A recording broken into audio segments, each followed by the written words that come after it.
Okay, we are live, gentlemen.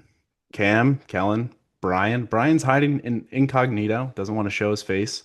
And we have the guests joining the webinar as we speak. So I'll just give it about 20, 30 seconds here, let people get dialed in, and then we can go ahead and get right into it.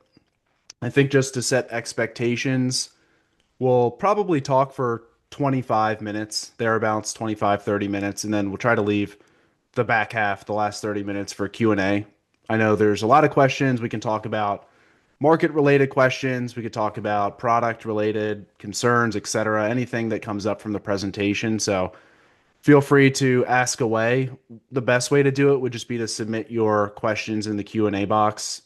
Just when they come to mind, just drop them in there and then we'll get to them at the end of the presentation. So, all right. I mean, we are recording on Thursday, February 12th, and the price is not cooperating with the presentation today.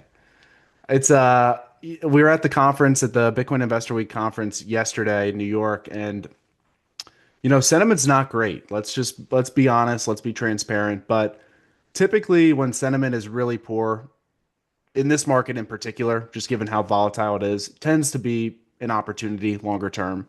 And that doesn't necessarily mean that you have to buy more Bitcoin. Maybe you feel good about the position that you've established, or maybe this is a great entry for you, depending on when you started to make your Bitcoin purchases. But that opportunity aside, there's always a great opportunity when things slow down in the markets a bit to just reassess ownership of Bitcoin. So we're talking about long-term Bitcoin ownership today. And the reason being is not to toot my own horn, but I did post an article on X last week that got a million views, which I was like, "Whoa, this is crazy." Most of my content gets like a like or two. It's usually from Cam or Kellen, but I guess I really tapped into what people were feeling, and the general gist, which I think we could talk about today, is the fact that look, there's volatility in the markets, but if you've been involved in Bitcoin long enough, you know that that is not really risk. It can be opportunity, or it could just be a time for you to sit on your hands and just reassess things. The real risk is actually loss of Bitcoin. And unfortunately, there's been no shortage of losses in this industry over the past 15 years. Cam will speak to it in part of this presentation.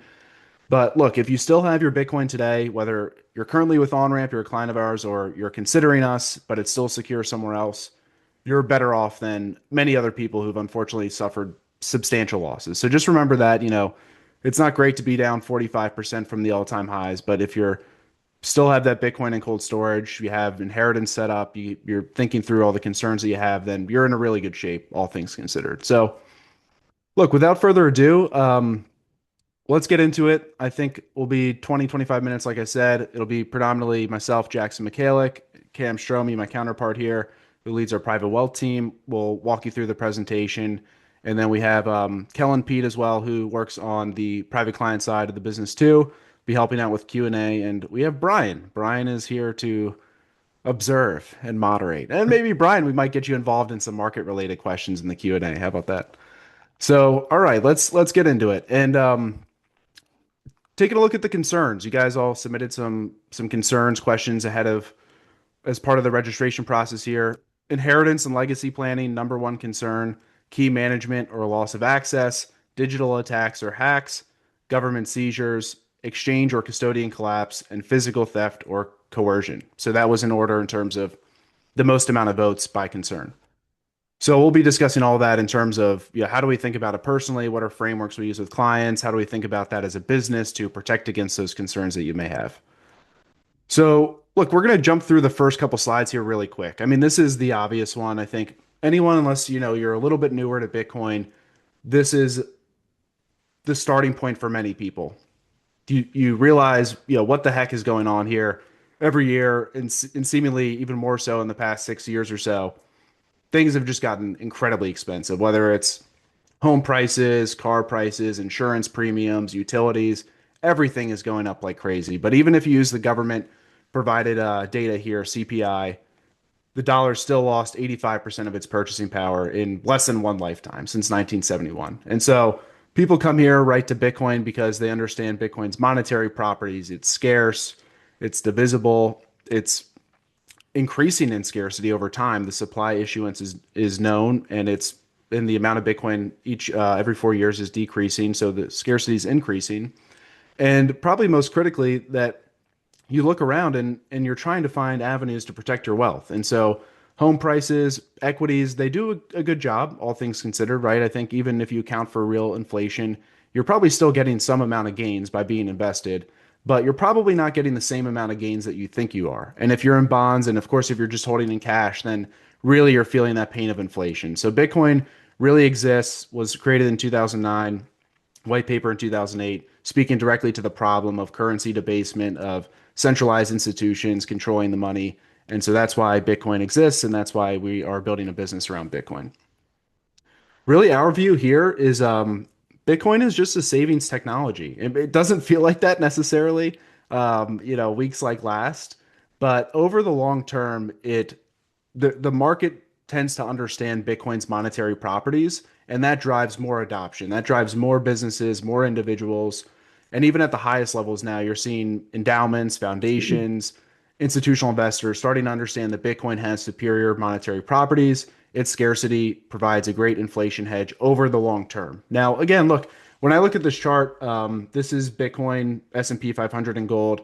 If you were to dollar cost average over the past 6 years, I forget what the number was, maybe $100 or $200 a week. You can get a sense of what your portfolio growth would look like. And so even now with Bitcoin, this was until December 31st, so it'd be a little bit, be a little bit lower today, but you'd still be outpacing other asset classes. So even despite the big volatility that we see in this asset class, Bitcoin does grow and preserve purchasing power. Jackson, someone Now, mentioned there's feedback, so maybe Cam mute yourself while Jackson's talking. Sure thing. thank you. So, look, anyone who's newer, just want to be clear, Bitcoin is a long-term thing to think about. It's not a get rich quick scheme. It's not something that you should be really speculating on. And really, part of our entire business thesis here at OnRamp is if it is a savings account, if it is a better way to preserve your purchasing power, then a critical component of that is custody and peace of mind. And so I'm going to hand it over to Cam real quick just to speak to the challenges that have plagued this industry. Cam knows it better than anyone. Cam's been in building in this space for over half a decade now. He's worked with thousands of clients. He's onboarded billions into different Bitcoin custody solutions. He understands the pain points, the problems, challenges, probably better than anyone else. Yeah, definitely better than me. And so, Cam, hand it over to you if you want to just talk through, with your great wisdom, some of the challenges that you've seen in this industry and how you think about that. Thanks, Jackson. And if you don't follow Jackson already on X, he's MacroJack21, I think it is. He's a great follow. He's got a new slogan he's memeing Never Doom, which I really like because there's a lot to doom about these days in Bitcoin or the broader world. But he did give me the doom slides, but for good reason, as he said. I've worked in Bitcoin custody for over 5 years now, so I've seen a lot of these things. So, we won't spend a ton of time on this because I think most folks in this call will have a pretty good understanding of the concepts here, but it is worth every now and again kind of taking a look at the hard data, really thinking deeply about the challenges we face as an industry and then how we can solve those, personally and then professionally or with your business or otherwise. So, let's look at the number to the left there. So, fraud, hacks, attacks, and counterparty risk have cost the industry $655 billion. And that's taking into account Bitcoin and crypto, which in total, roughly, let's say it's a $3 trillion market. So, to have over 600 billion out of that $3 trillion market lost, gone forever is an enormous percentage. This creates problems for participants across the industry. And this is also what's kept a lot of people out of Bitcoin. I'm sure we've all experienced this where if you ask the man on the street, ask your neighbor or a friend or your barber what they think of Bitcoin, they think it's scary, or they think that, a lot of times, even if they do the work to understand it, build conviction, try to use it as a savings account that we talked about, there's a feeling that it can just kind of fall through their fingers for any number of reasons. So this is a problem that, as kind of an industry, we need to really acknowledge that the current way we're doing things is not working, and the headlines that you can see kind of some of the examples there in the lower right. That's what really emanates out to the world about what Bitcoin is. So that's a lot of what we're here to focus on. Jackson, you go to the next one.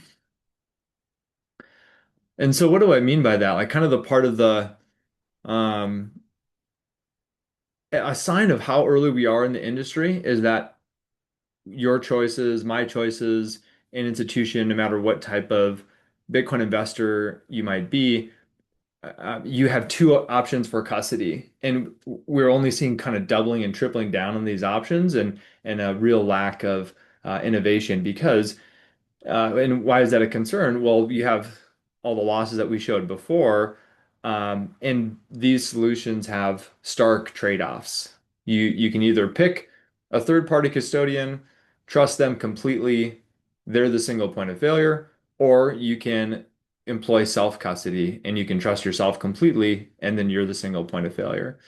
Um, so just to highlight some of the kind of the more recent statistics too, last year in 2025, there's $17 billion stolen in crypto fraud alone. So purely fraud, and that's up 42% year over year. Like just literally yesterday, I was working with a client who had one of their main accounts hacked. So not a Bitcoin account, but think like Gmail or Apple or some other kind of central critical account hacked, and that was, causing a panic throughout the rest of their life, trying to lock down all sorts of Bitcoin accounts.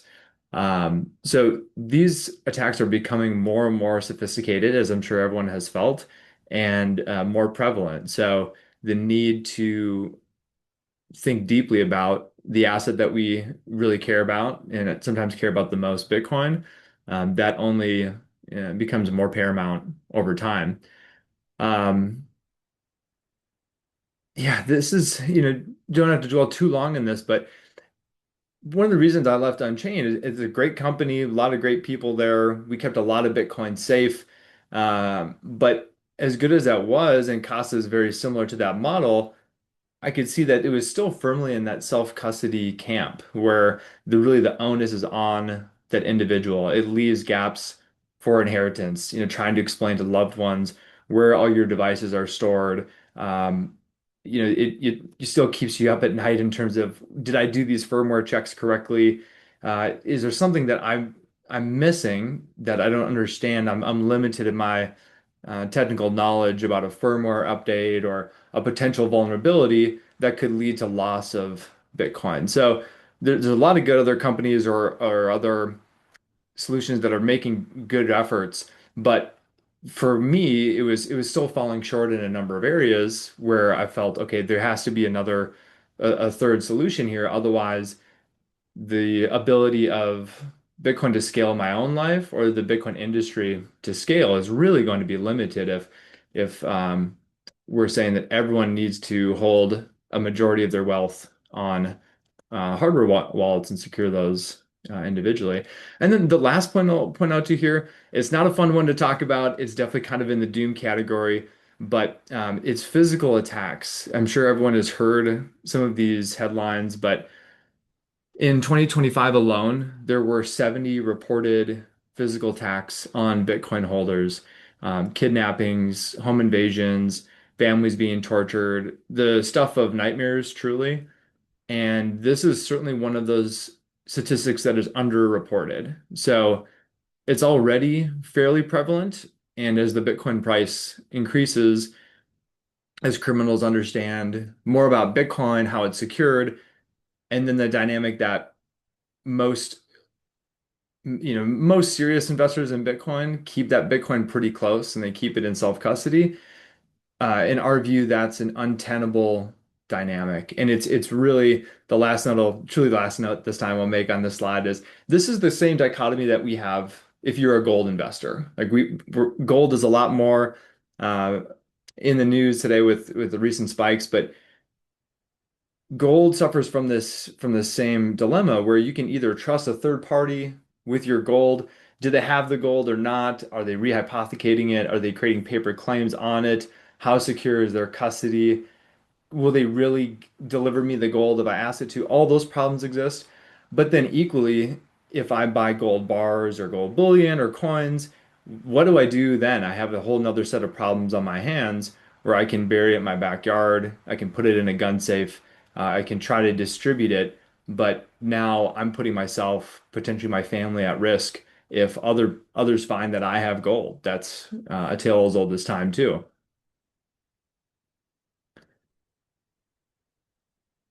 So it's pretty astounding that given all that, kind of given the morass of challenges that we face, that Bitcoin provides such a great value that it's reached between a $1 and $2 trillion market cap, and that individuals hold most of the supply. So that's a huge positive, is that we've fought through all these challenges because the um, the pot of gold at the end of the rainbow, having the hardest money that the planet has ever seen, that's truly worth trying to fight for and to take that responsibility for. So then, kind of the last slide here that I'll talk about and hand it back to Jackson before he talks about what we're doing at OnRamp. We really felt the need to to create something that was institutional in nature, where you have the ease of access, you had the financial services that you wanted, you had inheritance embedded, these aspects of financial services and products that we would take for granted in any other asset, bringing those to Bitcoin, but bring them in a way that reflects what we would want from the Bitcoin ethos, meaning that we're pushing ownership and control to the individual. We're providing transparency through segregated wallets. We're doing a number of things that we want as individuals who've been in Bitcoin for a long time and have come from years using self-custody. And it's more important than ever because when you look at the biggest institutions coming into Bitcoin, it's great in a sense that they're coming in, and it's definitely inevitable. But BlackRock is about to launch a second ETF. Citibank is launching a custody solution this year. Morgan Stanley has applied for their own ETF. These are all models in line with any other asset that don't fit the nature of Bitcoin. They're centralizing control of the asset, commingling. It's opaque. It doesn't push power to the individual. It pushes it, keeps it firmly within the walls of that institution. So that is completely incongruent with Bitcoin's properties and the way that we've seen it play out in the future. So all that experience has led us to then build OnRamp and leads us to how we serve our clients today. Thanks, Cam. What was I thinking having to follow up that act? I set myself up for some failure here. But no, it was very well said. And to Cam's point, there's a lot of challenges, and I don't need to rehash them. And let's get into them in the Q&A. So whatever's top of mind for you, just drop it in the chat. We'll answer it. But to Cam's point, right? So these are the challenges that exist, and these are the challenges that most people are still dealing with today. OnRamp started because, to Cam's point, Cam, Michael, others on the team were dealing with individuals every single day and businesses every single day, and they were expressing all the challenges that they had, whether it was inheritance, key management, if it was a business, figuring out with their business partner how to securely own Bitcoin, how do we have permissions in place, what about turnover, all these different factors. And so the best way I would think about OnRamp is as Bitcoin grows in value and importance, you need to grow your importance in how you hold it. And you need to challenge your thinking about long-term ownership of the asset. And so I think about, as someone who uses OnRamp myself for my family, it really is the foundation for having secure Bitcoin ownership. And I don't say that just to say it. I genuinely feel that. I feel that personally, and then I also feel that with all the clients that I work with.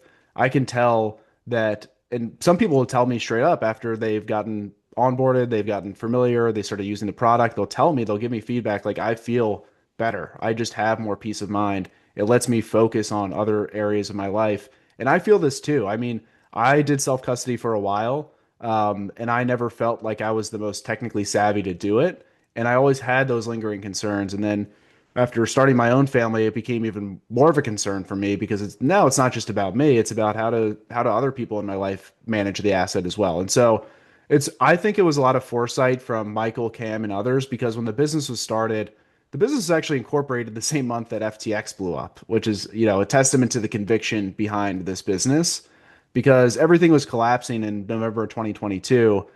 And the guys had a vision that if Bitcoin is going to scale, it is going to be adopted to the degree we want it to, then the infrastructure, the security needs to match that. And so, to be totally transparent, I don't think there's a lot of demand for a solution like this when Bitcoin is $20,000. But having been here from pretty early on with Brian, Cam, and others, I've seen in real time just how many more people value this solution as the price moves from 30 to 40 to 50, 60, 70, all the way to 126, but now all the way back down to 60 and 70.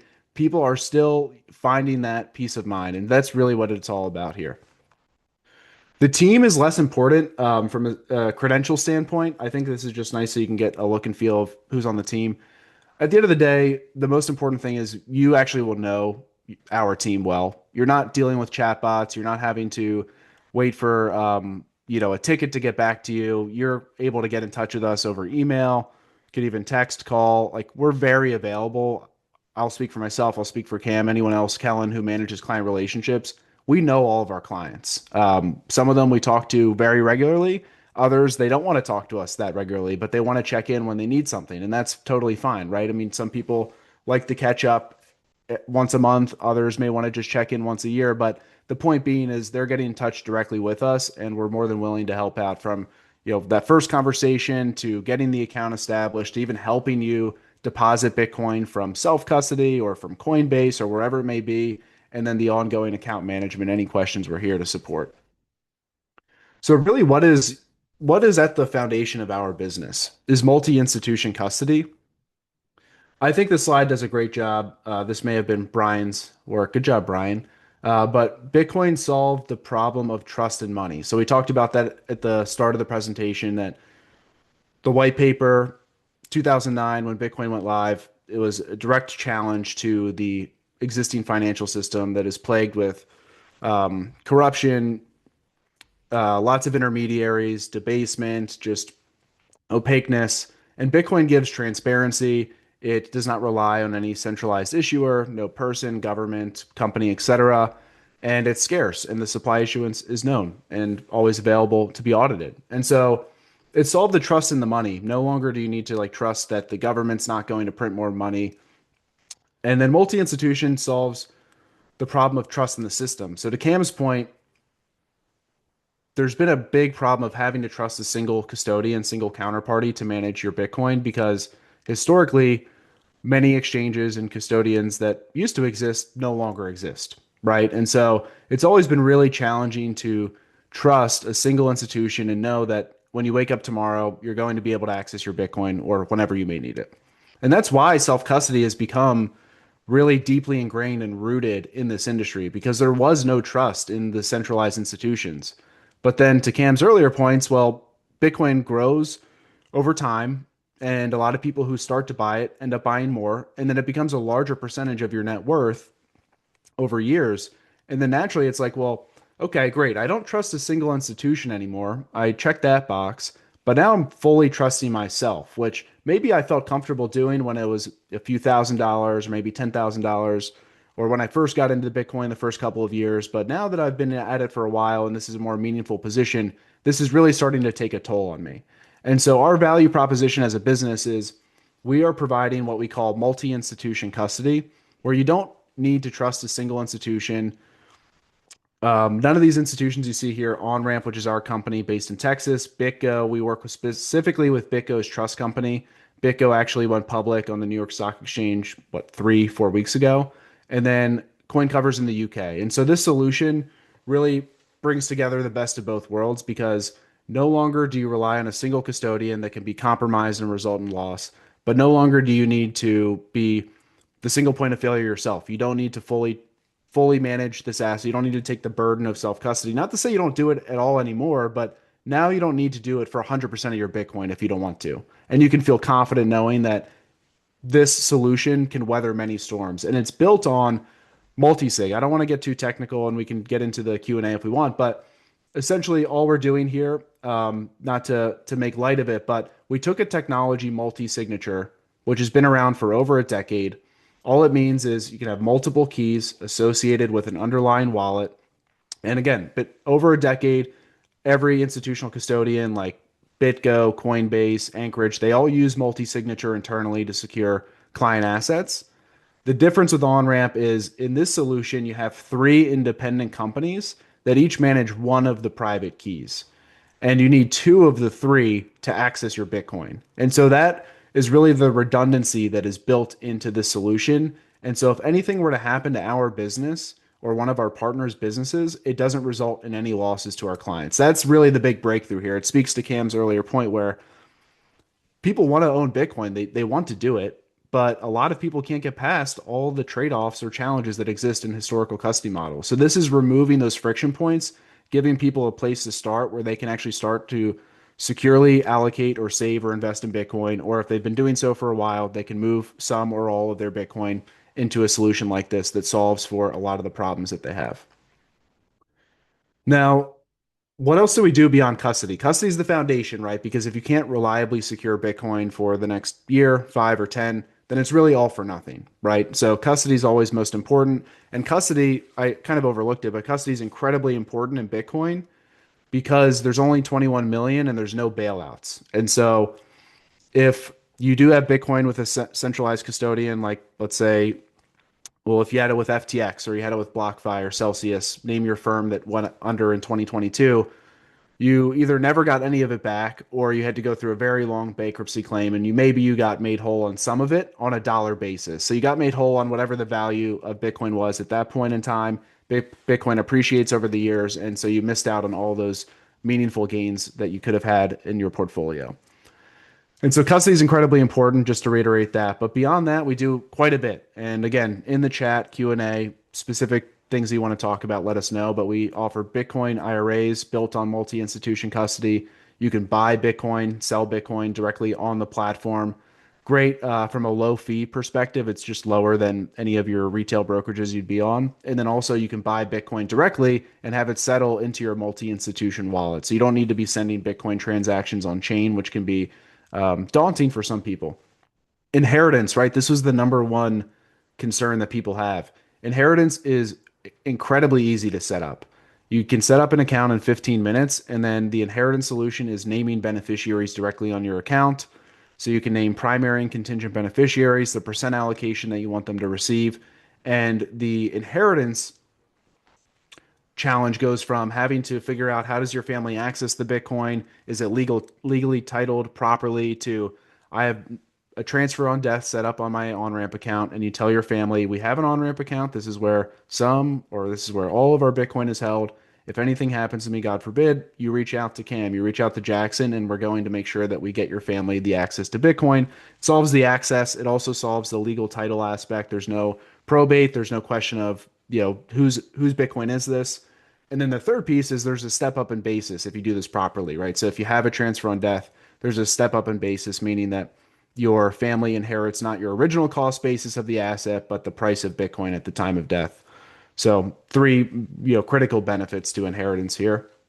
Dynasty trusts, again, we could talk in more detail here. Just think of more comprehensive estate planning.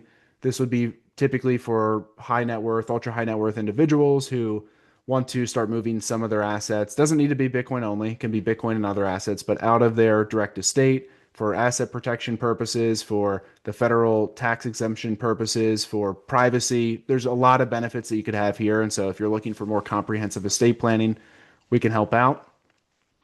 And then just to rattle off a few more very quickly, Guardian Security pretty much just means additional controls on your account that can protect against different types of digital attacks that Cam spoke to, phishing, social engineering. There's a lot of verification in place that would prevent that from happening.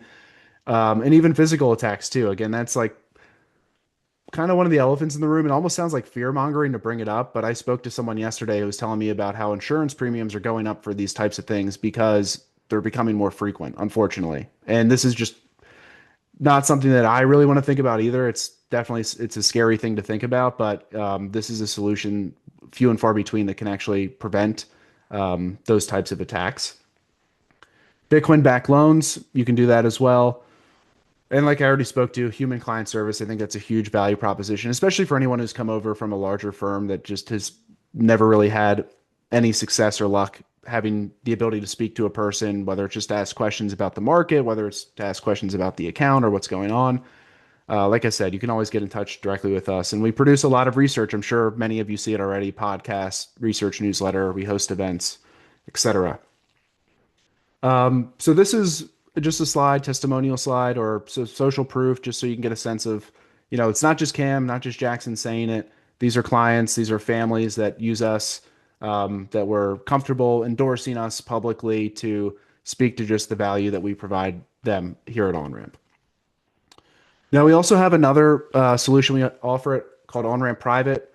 Don't need to spend a ton of time here because I really want to get to Q&A for the group, but essentially you can think of everything that we talked about already as part of your account, but then you can get reduced cost financial services, so 50% off buy and sell Bitcoin, direct access to the executive team, so C-suite, even additional custom vault experience and controls on the account, so even more bespoke ways that you can protect your Bitcoin.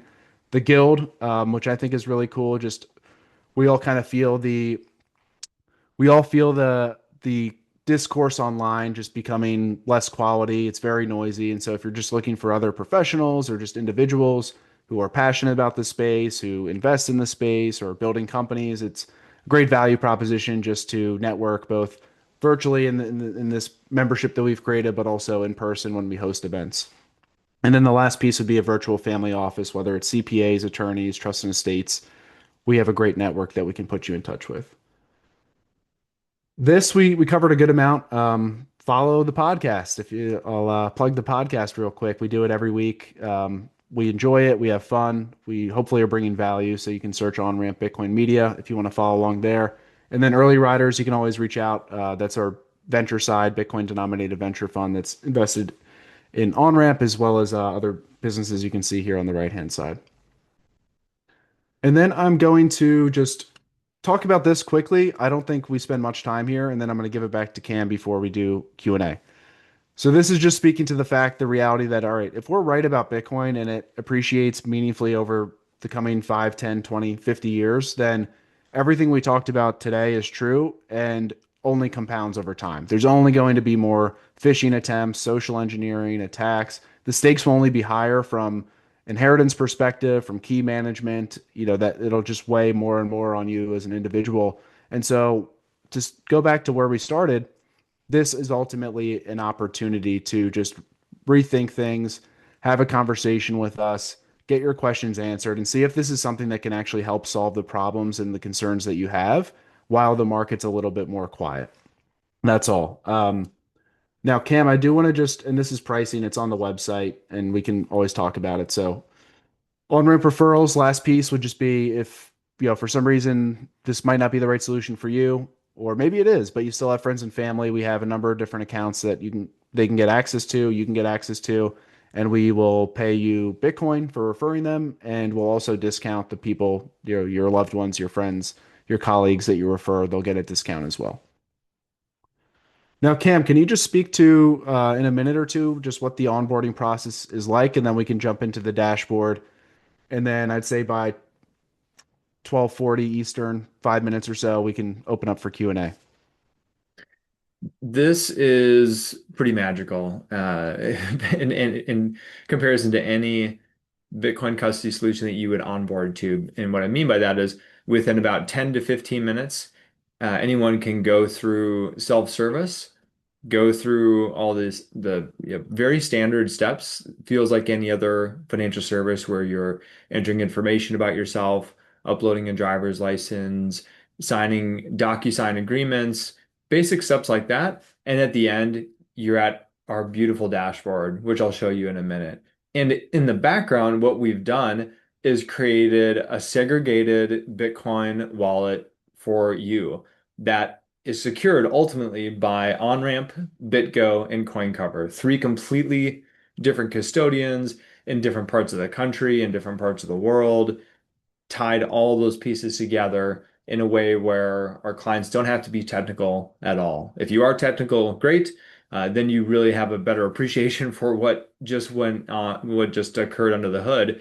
But the beauty is that we can just as easily onboard individual who's 70, 80 years old as we can someone who's a tech forward 30-year-old. And at the end of the day, what you get is this. I'm going to share. Jackson, I just sent you that request. Should All be good right, now. great.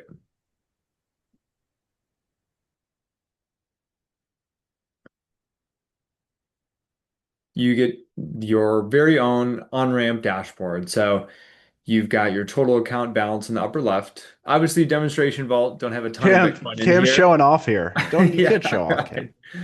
right.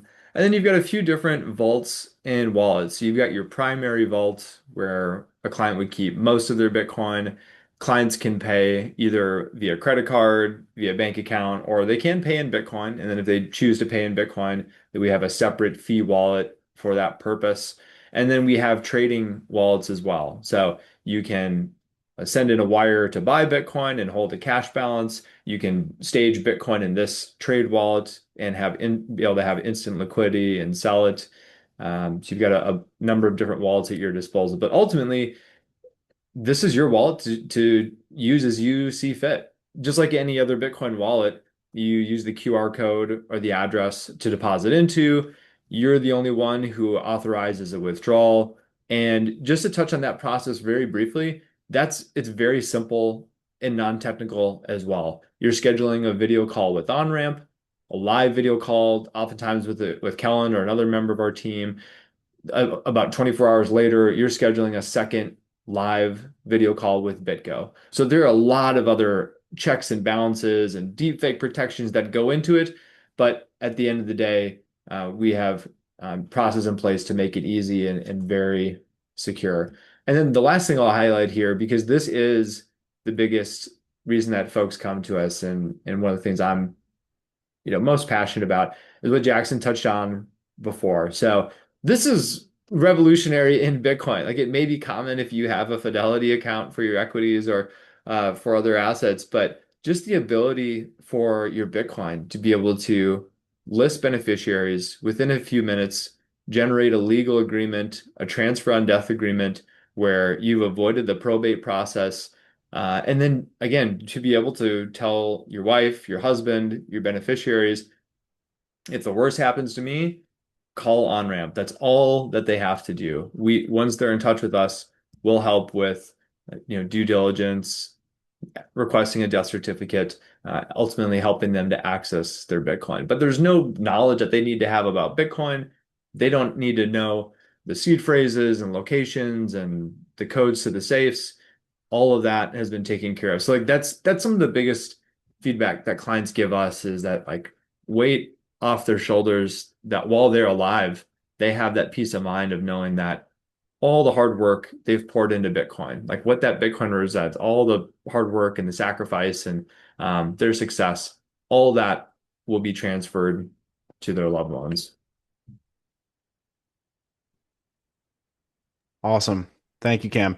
And I would just emphasize, and we're going to jump into Q&A now. I'd also emphasize on the inheritance piece, right?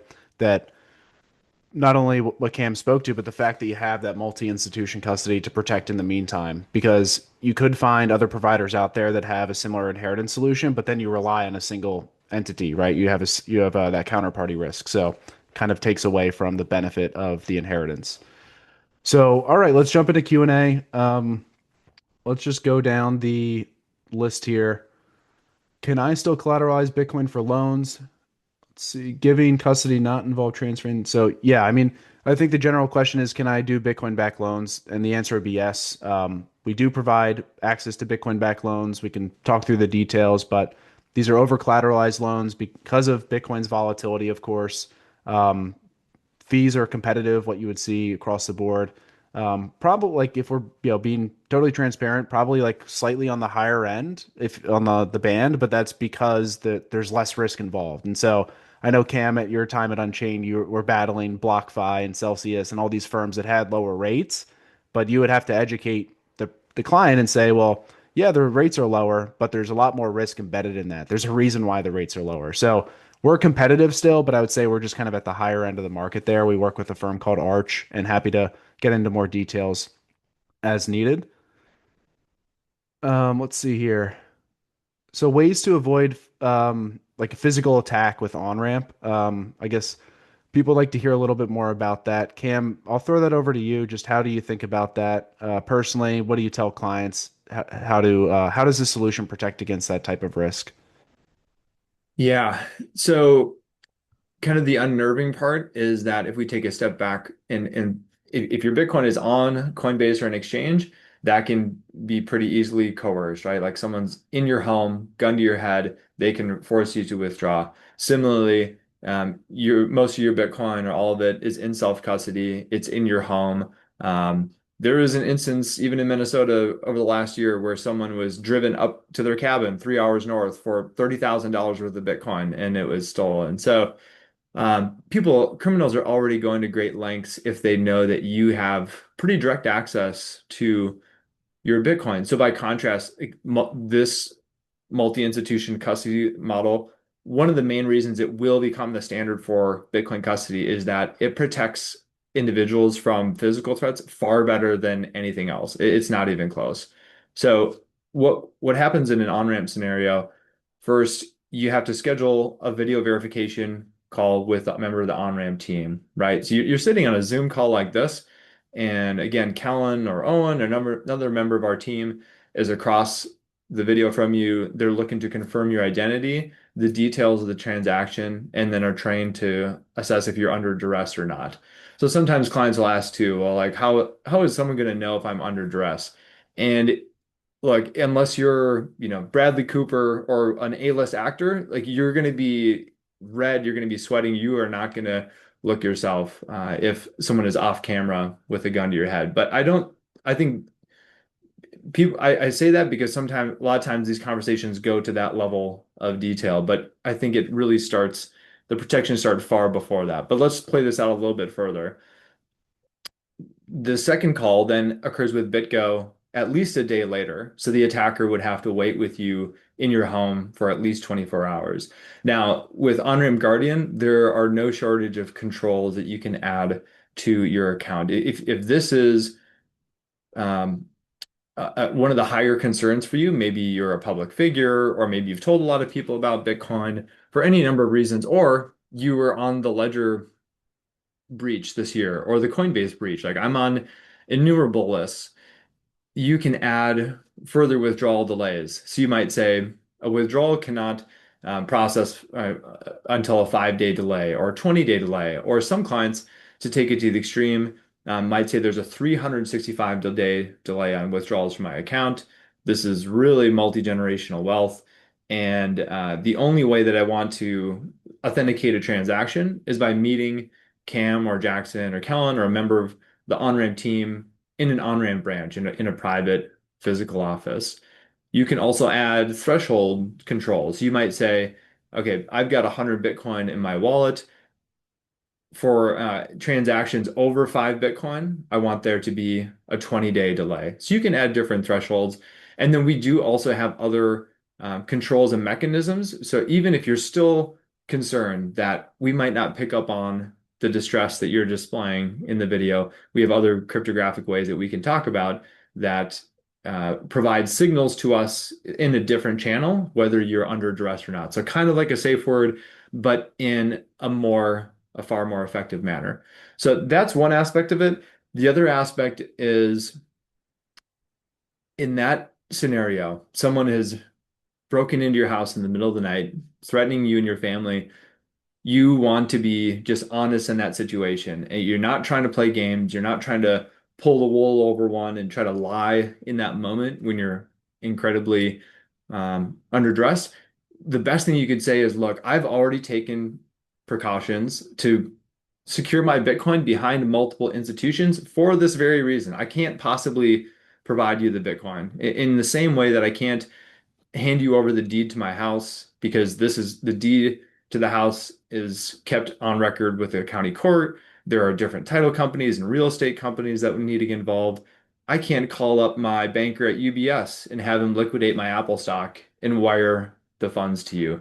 The reason we have institutions for other assets is so that we can walk free in the world and not be worried about being coerced for them. So that is ultimately what we're providing is institutional protection. And if you still have some Bitcoin on a hardware wallet, you can say, here, take some of this Bitcoin here. Or really in that moment, you're saying, take my watch, take something valuable in my house to get them out of the house. I really think that's the best approach is trying to reduce the time that they're there, as opposed to what you hear sometimes in the Bitcoin, um, on X or on different platforms where people are giving this advice is to try to have a dummy wallet, or some hardware wallets provide a dummy pin where now you're trying to fool them in the moment. Like you've got one ledger with Bitcoin on it and you've got a cold card that doesn't have Bitcoin on it, or it's got a little bit, and you're giving them the dummy one.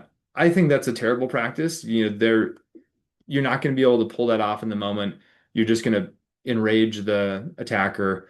I think that honesty is the easiest and best policy, and you've already taken the steps. And then one more thing to say is oftentimes, I would say almost in every case, if someone is going to the extent that they're physically attacking you, they're invading your home in the middle of the night, they've done their work digitally to learn as much as they can about you. So if they have any indication that you're using on-ramp and they're that sophisticated, they're going to understand that this is the hardest Bitcoin to get to. Let me go to the lower hanging fruit here.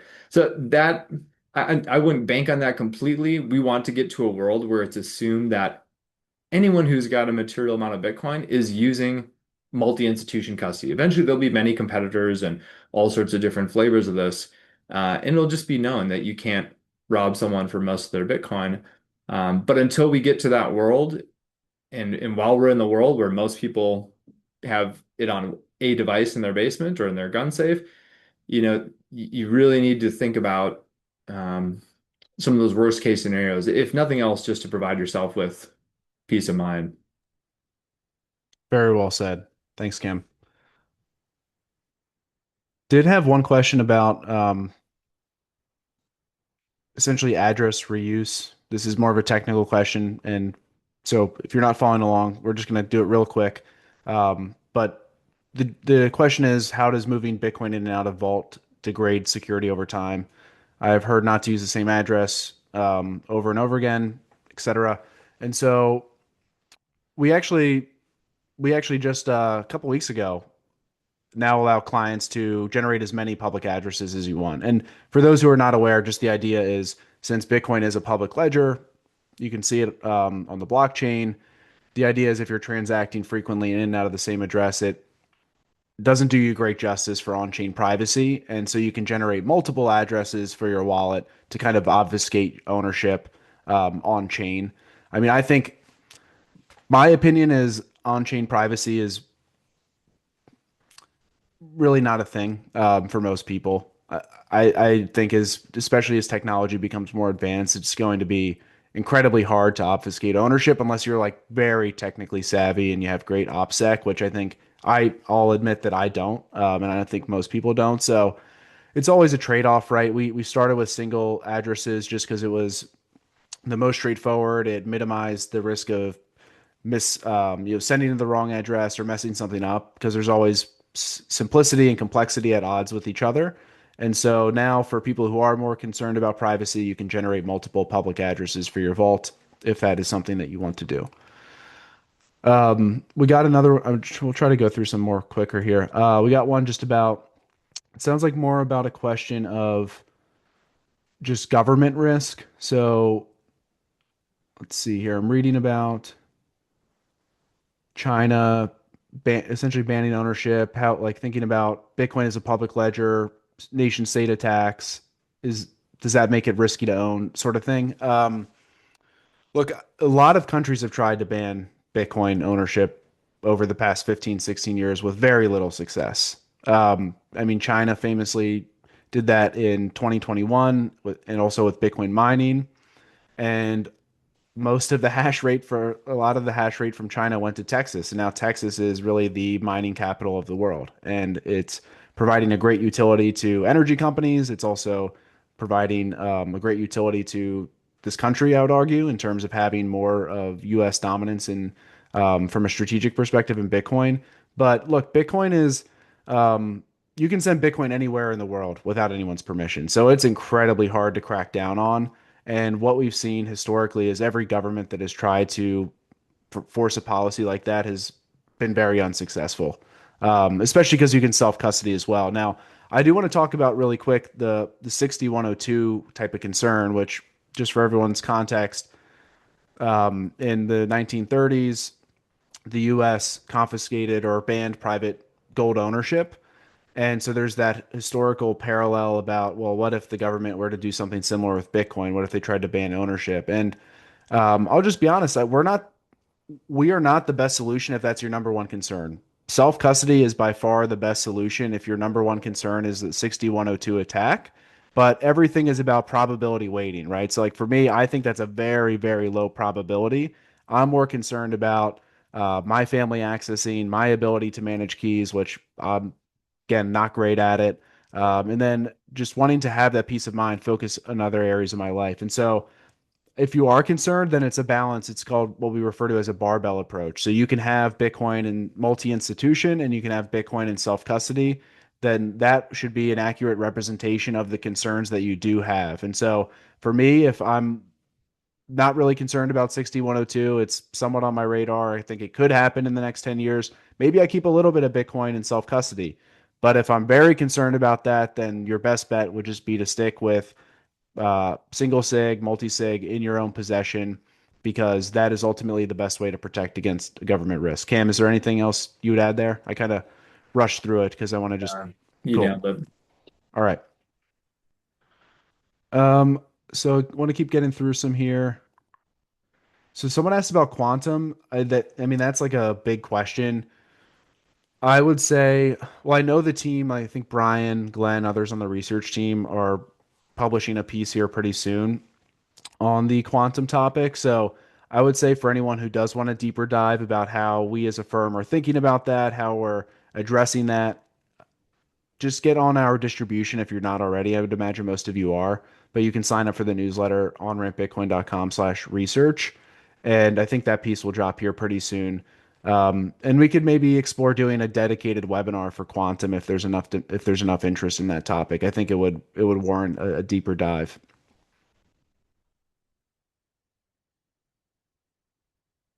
Um, what am I missing here, Kellen? Anything else you see or Cam? I The guess I got it. one in I the got a chat couple. about policy change would probably be a good one in jurisdiction risk. Yeah, that's a good one. So we talked about multi-institution custody, three institutions, two are US based, two different state jurisdictions, and then one in the UK. We also have another partner, Tetra Trust in Canada, only qualified custodian in Canada for Bitcoin. And where this model evolves longer term is we'll have partners everywhere in the world. And I think what might be most appealing to this group would be outside of the US, the UK, the West, right? If you actually want to hedge out political regulatory risk, then you would construct multi-institution wallets where you have institutions in Switzerland or in Singapore, the Emirates. Think about like strong property rights, neutral jurisdictions. And so that's where this model evolves longer term. But I would even say today, as the solution currently is constructed, it's still a far better protection than having Bitcoin with a single institution that is more easily accessible or confiscatable. But again, it really does go back to just having to think through probability weight. What are the risks? What is most concerning to me? But at the end of the day, as a company on ramp, we cannot affect control of our client assets. We only manage one of three keys, and two of three are required to sign. So it's actually quite a conundrum in terms of what you refer to major policy changes in jurisdictions. And this will become, in my opinion, I mean, I'm really looking forward to a future state where, we have keys all over the world. I think that's incredibly powerful. But as the solution exists today, again, I already think this is the most powerful solution for most Bitcoin owners out there.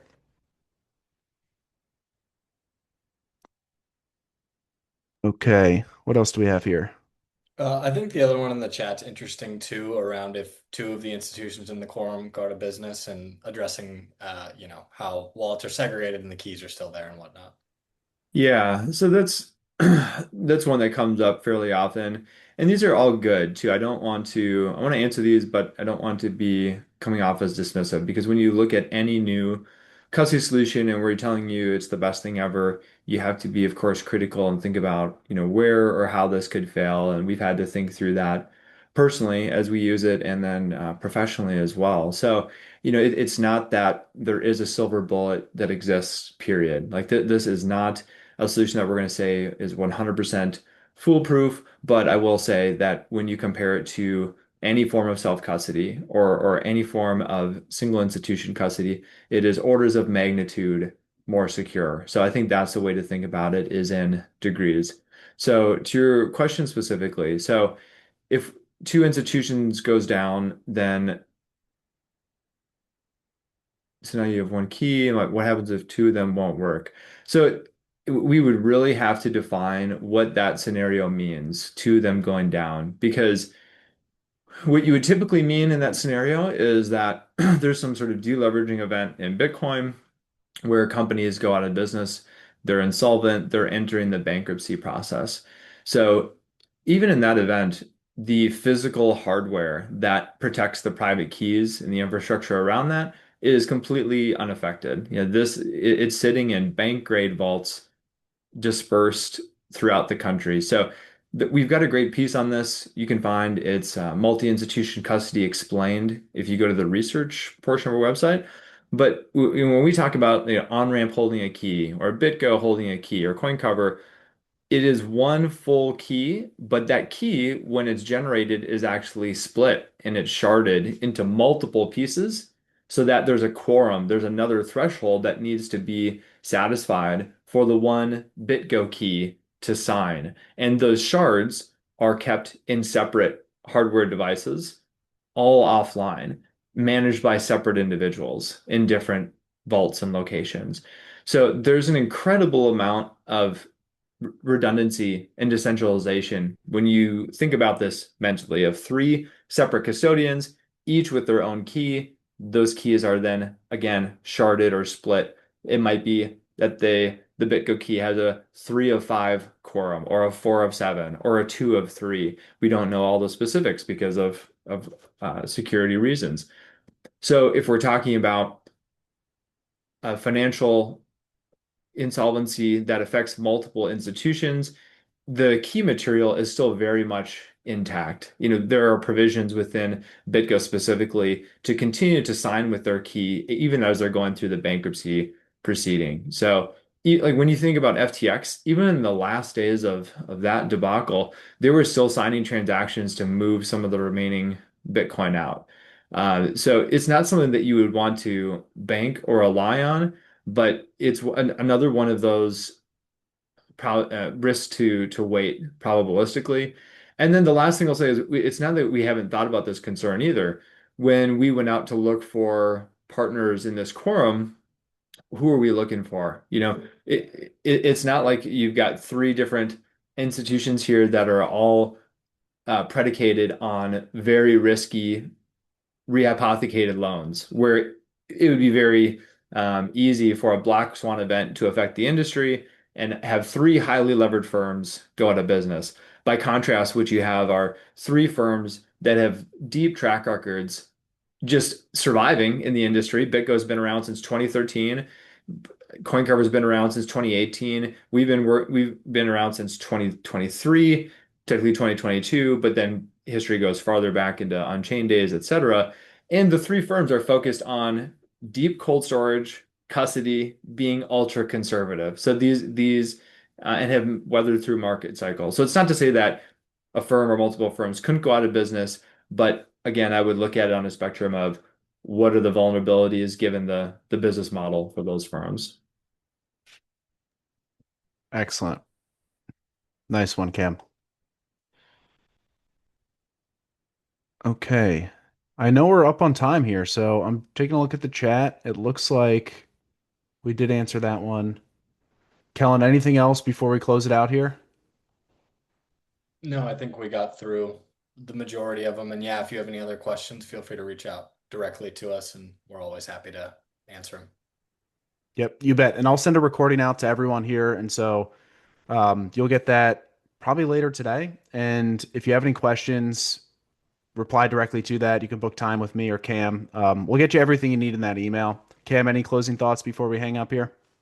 Yeah, thanks everyone for joining, for the great questions too. Really do appreciate those. One thing I'll offer too is if you want to, like, what they say, like kick the tires on this, if you want to create an account and have us walk you through it or do a test deposit in or out, for anyone who registered and has watched the webinar, just email myself, Cam at onrampbitcoin.com, or Jackson or Kellen, same thing, Kellen or Jackson at onrampbitcoin.com. And we'd be happy to, defer the cost of that first month so that you can get a feel for it. So thank you for the time, and hope to hear from you soon.